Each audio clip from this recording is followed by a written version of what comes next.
연말도 이제 얼마 남지 않았는데요.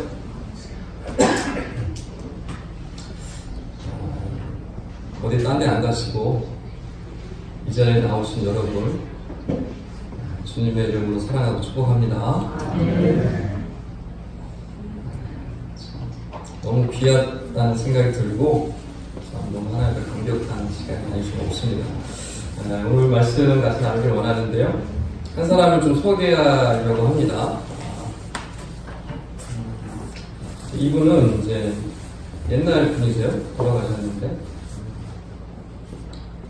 1933년에 이제 히틀러가 독일의 지도자가 됩니다.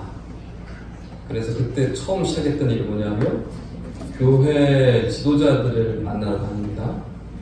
교회 지도자들, 큰 교회 지도자들을 만나면서 포석을 시작을 합니다. 그게 처음 한 일이에요. 그래서 큰 교회 목사들을 다니면서 교회 지도자들을 다니면서 포석을 하기 시작을 해서 교회 모든 지도자들을 자기 편으로 만듭니다. 그때부터 시작이에요. 그래서 1939년에 제2차 세계대전이 터지기 전까지 그 6년이라는 기간 동안에 독일은 영적인 전쟁을 하기 시작을 합니다. 두 개의 교회로 갈라지게 되는데 하나는 히틀러의 입장에서 히틀러를 지지하는 제국교회가 있고 하나는 그 히틀러의 그 추종설에게 반대하는 그것을 반대하는 사람들의 몇몇 목사들이 모인 개혁교회 목사들이 모인 고백교회를 세웁니다. 그래서 독일은 그 당시에 두 개의 교회로 갈라지게 돼요. 제국교회와 고백교회로 갈라지게 돼요. 당연히 히틀러는 제국교회 등을 이제 입고 이제 힘을 이제 발하기 시작을 합니다. 그때부터 이제 유대인에 대한 학살이 시작되어지는데 그 당시 제국교회는 히틀러를 뭐라고 생각했냐면 되게 인상하죠? 히틀러에게 히틀러 손을 함부로 올리면 안 돼. 독일에서는 이거 올리면 큰일 납니다. 잡혀갑니다. 함부로 못 올려요. 이렇게 하면서 이제 히틀러가 뭐라고 생각했냐면 구세주 메시아를 믿었어요. 히틀러. 그게 제국교회가 한 일입니다. 근데 그 제국교회 반대해서 몇몇 목사님들이 세운 교회가 고백교회인데 고백교회는 무엇을 고백하냐면 오직 한 가지만 고백합니다. 뭐냐면 오직 예수 그리스도만이 하나님의 계시이며 우리의 복종의 대상입니다.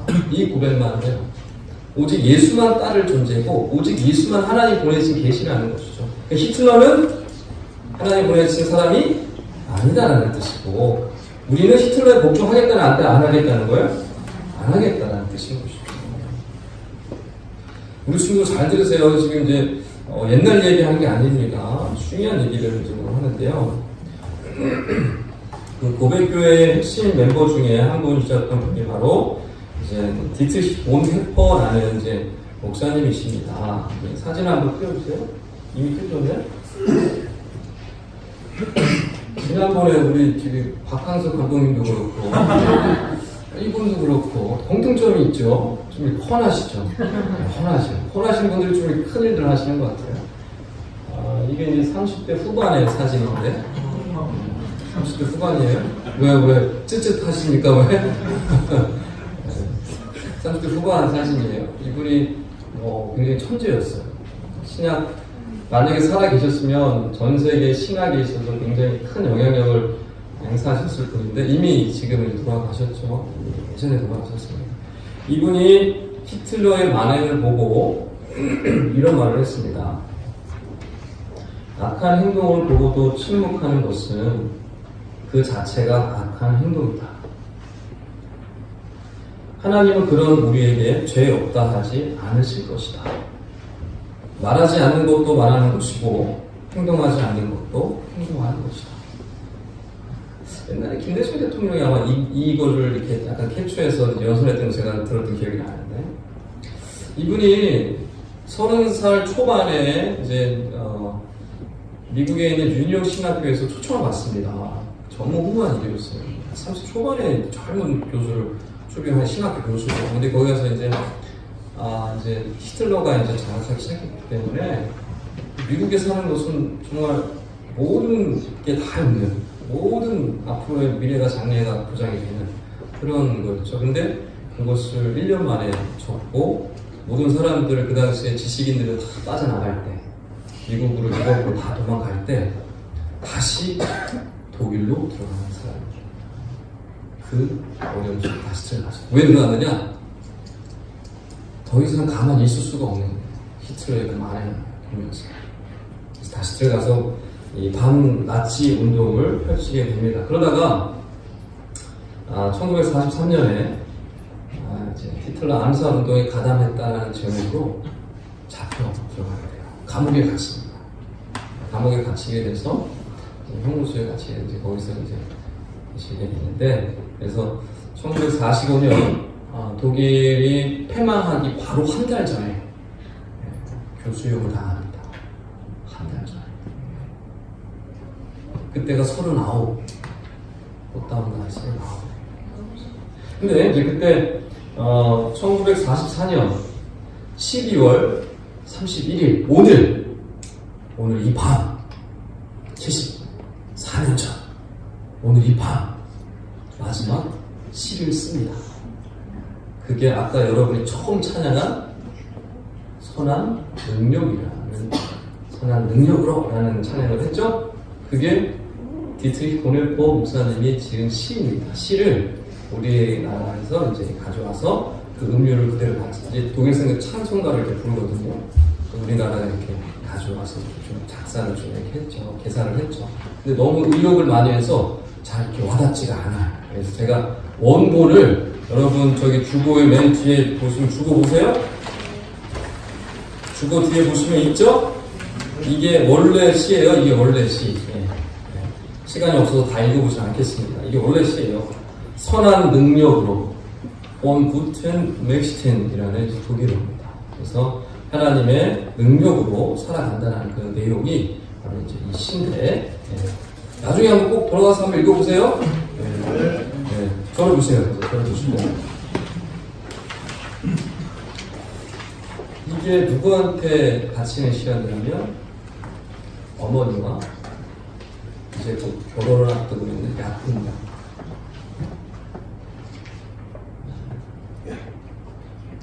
내년을 맞이하면서 사랑하는 어머니와 약혼녀에게 바치는 시였어요.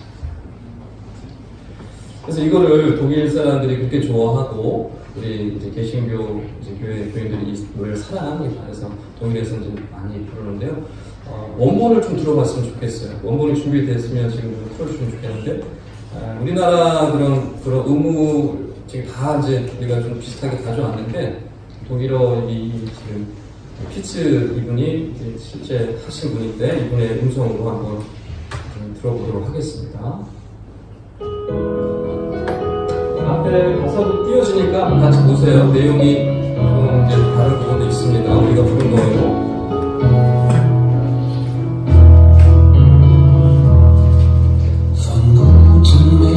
Treu still umgeben, 60이 넘으신 분이에요. behütet und getröstet wunderbar. So will ich diese Tage mit euch leben und mit euch gehen in ein neues Jahr. Von guten Mächten wunderbar geborgen, erwarten wir getrost, was kommen mag. Gott ist mit uns am Abend und am Morgen und ganz gewiss an jedem neuen Tag. Noch will das Alte unsere Herzen quälen, noch drückt uns böse Tage schwere Last. Ach Herr, gib unseren aufgescheuchten Seelen das Heil, für das du uns bereitet hast. Von guten Mächten wunderbar geborgen, erwarten wir Trost, was kommen mag. Gott ist mit uns am Abend und am Morgen und ganz gewiss an jedem neuen Tag. Lass warm und still die Kerzen heute flammen, die du in unsere Dunkelheit gebracht. Für wenn es sein kann, wieder uns zusammen. Wir wissen es, dein Licht scheint in der Nacht. Von guten Mächten wunderbar geborgen, erwarten wir getrost, was kommen mag. Gott ist mit uns am Abend und am Morgen und ganz gewiss an jedem neuen Tag. 찬양 잘하시죠? 네? 다음에 번식 필요되면 독일어로. 아, 권신 선생님 독일어로. 처음에는 우리 사장팀이 독일어로 한번 부르자 그랬어요. 불좀 펴주세요. 네. 아, 이게 감동이 되는 이유는 이게 마지막 이분의 시였고 이분의 온 그 마음과 신앙에 대한 정열과 열정, 예수 그리스도를 따르려고 하는 그 모습이 그대로 녹아져 있기 때문에 그렇습니다. 여러분 찬양만 하지 마시고 이 뜻을 알고 여러분이 부르셨으면 좋겠고요. 그래서 이 마지막 밤, 바로 14년 오늘 기틀 보네프 목사님이 온 마음을 다해서 사랑하는 사람에게 전했던 귀한 메시지라는 사실을 기억하시고 여러분 받으셨으면 좋겠고요. 어제 우리가 말씀을 나눴는데 무슨 말씀을 나눴냐 하면 교회는 그리스도의 몸이라고 그랬습니다. 그렇죠? 그래서 우리는 뭐예요? 지체입니다. 알려면 예수님의 지체예요. 누구는 손, 누구는 발, 누구는 머리, 누구는 눈, 코, 입 되는 거죠. 예수님의 지체로 우리가 예수님의 성도로서 몸으로서 우리가 살아가게 되는데 그래서 우리는 성도이기 때문에 지체이기 때문에 사랑 안에서 서로 어떻게 되냐면 서로 돌봐야 된다고 그랬습니다. 서로 돌볼 뿐만 아니라 함께 울고 함께 기뻐해야만 하는 것이죠. 여러분 새끼손가락을 깡 눌면 아파요 안 아파요? 새끼손가락 깡 눌면은 우리 몸 전체가 어떻게 반응합니까? 와 아파가지고 막 몸소리를 치죠. 새끼손가락 깡 눌었는데 우리 엄지손가락이 하나도 안 아프네 라고 할 수가 없죠. 지체이기 때문에 그렇습니다. 그 지체로서 우리가 함께 몸을 이뤄가는 것이죠. 그런데 우리가 지금 독일에 대한 얘기를 잠깐 나눴지만 독일 역사에서 볼 수 있듯이 주의 몸된 교회가 생명력을 잃을 때 그 능력을 상실할 때 어떻게 될까요? 교회는 돌이킬 수 없는 상황에까지 이르게 됩니다. 그 독재자를 뭐라고 불러요? 메시아, 우리의 구세주라고 부를 정도입니다. 그러니까 주님의 몸된 교회가 살아있지 않으면, 생명력이 넘치지 않으면, 정신 차리고 있지 않으면 얼마든지 세상은 마음껏 활개쳐도 그것을 저지하지 못할 망정 그것을 박수치며 옳다라고 하는 그런 상황까지 갈 수 있는 게 바로 교회예요. 그러니까 교회가 생명력을 잃으면 주의 몸된 교회로서 우리 지체 한 명이 정말 살아있는 하나님 그리스도의 몸된 역할을 하지 못하면 그렇게 될 수밖에 없다는 것을 반드시 기억해야 합니다. 그런데 안타깝게도 지금 우리나라를 보면 마치 옛날 독일 교회를 보는 모습처럼 그런 모습들이 드러나요. 오직 예수 그리스도만 따르겠다고 하는 그런 교회들이요 점점 줄어들어가고 있습니다. 독일의 제국교회처럼 정치에 이런 세상의 그런 흐름에 같이 동참하면서 그들이 원하는 대로 나아가는 그런 교회들이 늘어나고 있습니다. 이런 시대 속에서 우리는 어떻게 해야 될까? 오늘 성경에서 중요한 말씀을 하십니다. 그것은 바로 뭐냐면 우리의 옛사람을 벗어버리고 새사람을 입으라는 말씀입니다. 17절, 18절 말씀 한번 읽어보고 싶은데요. 제가 17절이고 여러분 18절 한번 읽겠습니다. 그러므로 내가 이것을 말하며 주 안에서 증언하노니 이제부터 너희는 이방인이 그 마음에 허망한 것을 행한같이 행하지 말라. 그의 중명을 얻어주고 그 가운데 있는 주장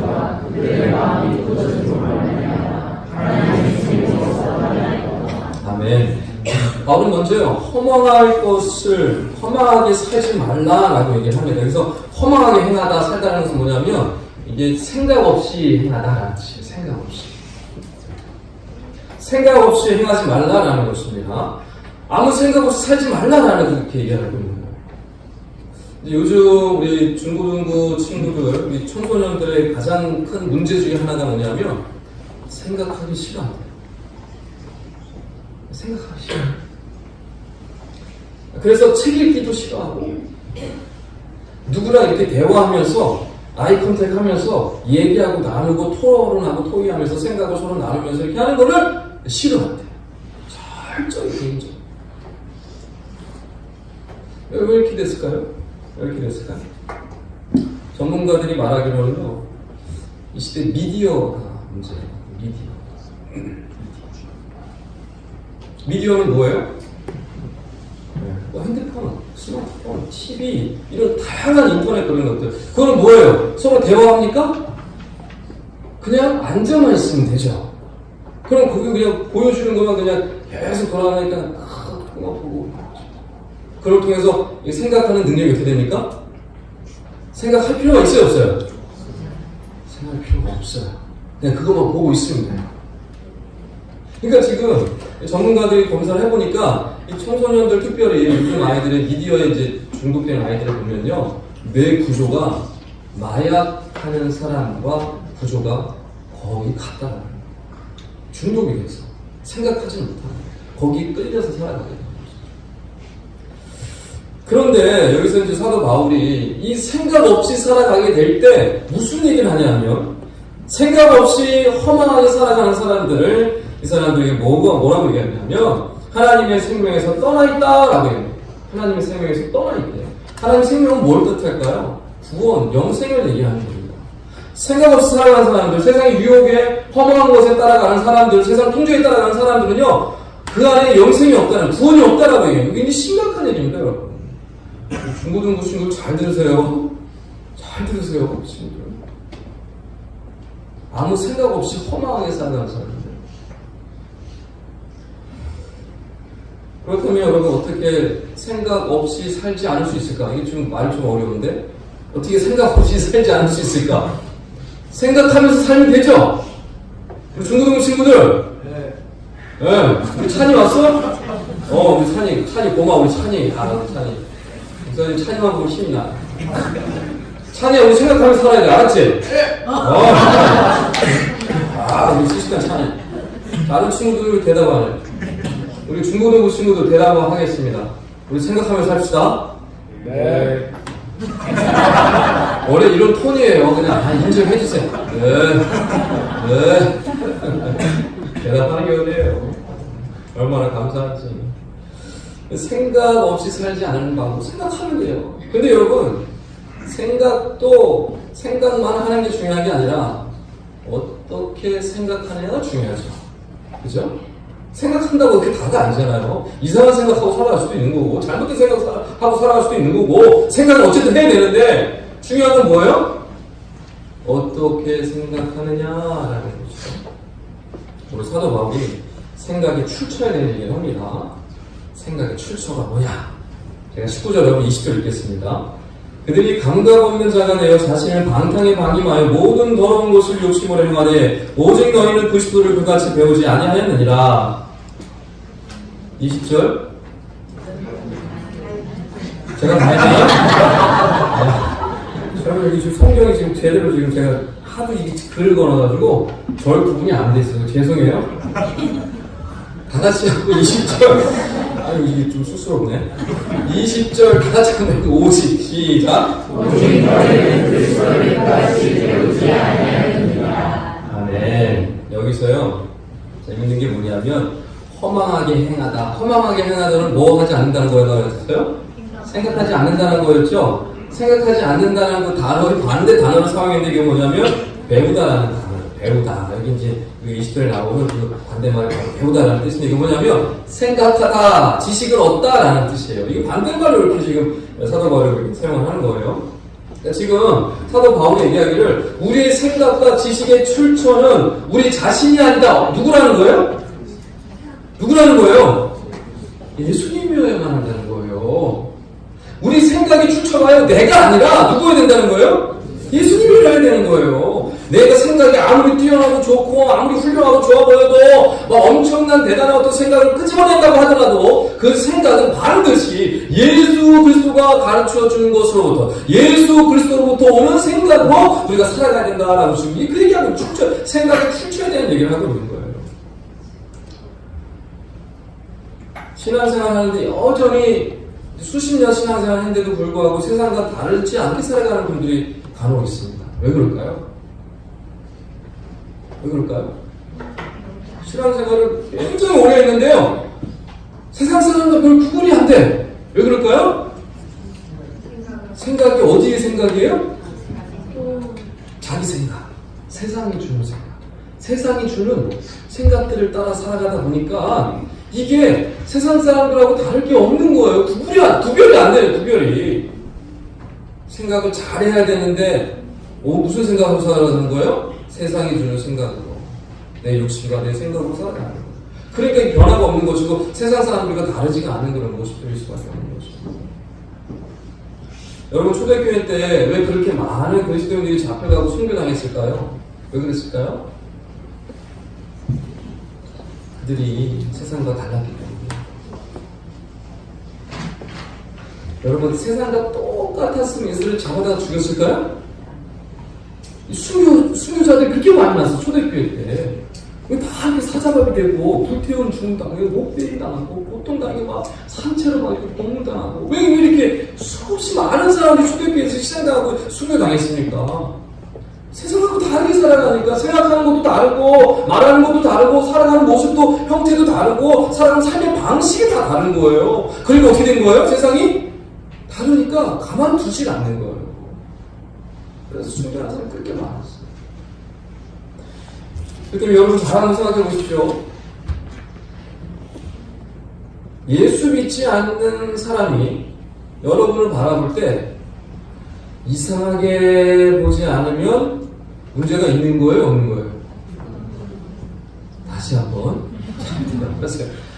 세상에 믿지 않는 자들이요, 세상 사람들이 여러분을 바라볼 때 이상하다라고 이렇게 바라보지 않아.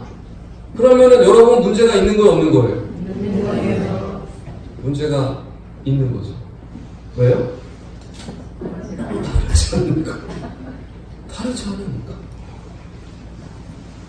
그러니까 여러분 잘 보셔야 돼요. 여러분 세상 속에서 살아가는데 아무런 거침없이 세상 사람들이 볼 때 아무런 얘기도 안 하고 아무런 얘기도 터치도 하지 않고 그냥 너는 나랑 똑같구나, 너는 아무 문제 없구나, 똑같이 어깨 동무하면서 똑같이 이렇게 좋아라 하면 그거는 정상이 뭔가 이상한 거예요. 성경은 그것을 옛사람이라고 말씀합니다. 옛사람. 22절에서 24절 한번 읽을 텐데요. 제가 22절 읽고 여러분 23절 읽고 24절을 같이 읽겠습니다. 너희는 유혹의 욕심을 따라 썩어져가는 구습을 따르는 옛사람을 벗어버리고 같이요? 하나님을 따라 의와 진리의 거룩함으로 지으심을 받은 새 사람을 입으라. 아멘. 여러분 옛사람의 특징이 두 가지입니다.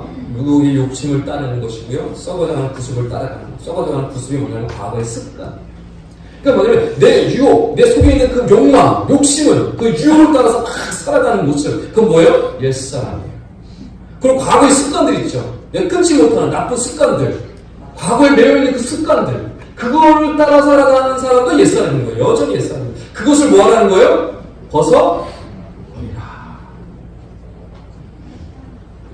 사랑하는 여러분, 오늘 이 밤 주님 앞에 그동안 잊고 있었던 욕망이요, 악한 습관이고 옛사람의 옷을 과감하게 벗어버리시길 주의로 먼저 축원합니다. 결단하셔야 돼요. 이거는 결단이에요. 결단하셔야 합니다. 벗기로 여러분 작정하고 벗어버려야 되는 거예요. 그럼 어떤 옷을 입어야 되나 이제 얘기하거든요. 의와 진리의 거룩함으로 지으심을 받은 새 사람을 입으라라고 얘기합니다. 근데 여러분도 아시겠지만 우리 안에 의와 진리의 거룩함이 있어요, 없어요? 우리 친구들이 더 대답을 하죠. 여러분 왜 대답 안 하세요? 우리 주일학교 친구들 다 대답하는데 여러분 안에 의와 진리의 거룩함이 있으니까 없습니까? 없어요. 그래 찬이야 우리 없어, 그렇지? 네, 없습니다. 찬이 너무 솔직해서 멋져. 그러면 어떻게 새 사람을 입어야 돼? 어떻게 이 옷을 어떻게 입어요? 근데 여러분 잘 생각해 보십시오. 의와 진리의 거룩함으로 입은 분은 오직 한 분밖에 없어요. 누구예요? 예수님밖에 없어요. 할렐루야. 그러니까 지금 이 사도 바울은 뭐로 옷 입으라는 거예요? 결국에 예수로 옷 입으라는 거예요. 예수로. 우리가 의와 거룩한 진리가 우리 안에 없어요. 그러니까 지금 사도 바울은 예수로 옷 입으라는 거예요. 오직 예수님만이 의와 진리의 거룩한 분이시기 때문에 우리는 이것을 어떻게 할 수가 없어요. 스스로 대입할 수가 없어요. 그러니 그 예수님의 옷을 입어라 우리 하는 것이죠. 그게 바로 새 사람을 입으라라는 것입니다. 로마서 14장 13절에서 14절에 이렇게 얘기합니다. 낮에와 같이 단정히 행하고 반탕하거나 술 취하지 말며 음란하거나 호색하지 말며 다투거나 시기하지 말고 오직 주 예수 그리스도로 옷 입고 정욕을 위하며 육신의 일을 도모하지 말라. 아멘. 여러분 2019년 이와 진리의 거룩함이신 예수 그리스도로 옷 입고 새 사람으로 살아가시길 주의 이름으로 축원합니다. 마지막으로 고넬포 목사님이 교회에 당부하는 말씀만 읽고 제가 말씀 마무리하겠습니다. 오늘날 발전된 세계는 복음에 무관심하며 더 이상 복음에 귀를 기울일 수 없는 비종교적인 세계로 바뀌었습니다. 따라서 이제 교회는 교회 자체만을 위해 발전시키는 일에 광적인 신앙을 멈춰야만 합니다. 그리스도가 행한 것처럼 남을 위해 섬기며 이 세상에 교회의 참 모습을 나타내야만 합니다. 그러므로 교회는 이 세상 안에서 이 세상과 더불어 이 세상을 위해 존재하며 그 속에서 그리스도의 고난에 동참해야만 합니다. 그런 거라기는 어떻게 해서든 옛날에 옛사람의 옷을 벗어버리시고 새 사람으로 옷 입으셔서 아름다운 그리스도의 모습을 드러내시고 여러분 주변에 그 크신 하나님의 은혜와 사랑을 전하며 나가시는 향기로운 아름다운 모습으로 나타나시는 저와 여러분 되시길 주의 이름으로 축원합니다.